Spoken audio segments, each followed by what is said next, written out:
Hi, guys. This is R.A. Sweeney here to talk to you about another passage from the book Praying with the Gospel Accounts from the Praying with the Bible series. Today, I wanted to talk about a prayer from the time when Jesus provided the miraculous catch of fish.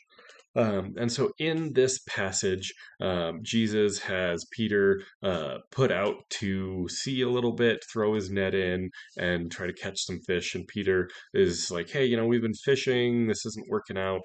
If you really want us to, I guess we could try again. But it's not going well. So this seems like a waste of time."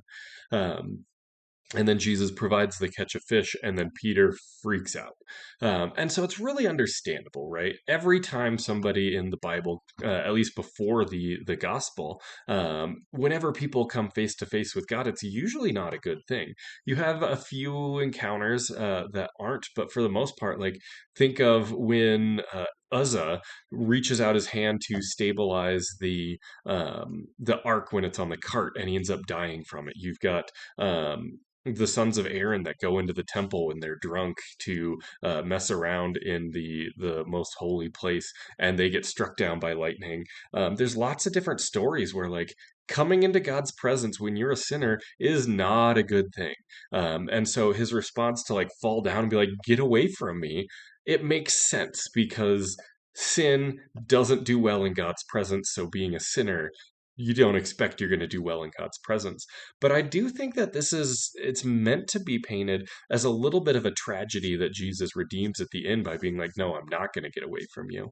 But it's meant to be a tragedy because the rescuers come. He's the one who can make someone who's not who's a sinner into not a sinner anymore. Someone who's not welcome in God's presence into someone who is welcome in God's presence. And the response of Peter was, "Go away. I don't deserve this. I'm a terrible person, and the only thing that I should expect from God's presence is to be obliterated," which is fair. But the point of the gospel is the exact opposite is possible.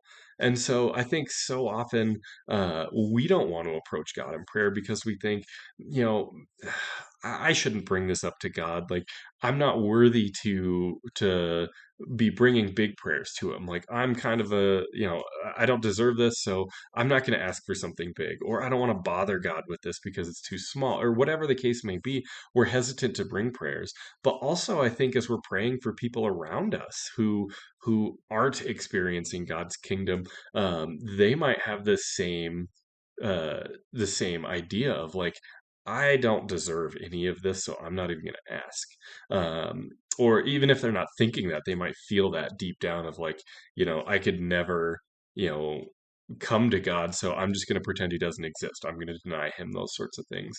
And really the message from Jesus here is like, yep, you're right. You don't deserve this, and it probably would be good for you not to come into God's presence the way you are, but there's forgiveness. There's a way to become what you would need to be to go into God's presence. And so that's really what I wrote about here in this passage. I hope it was a blessing.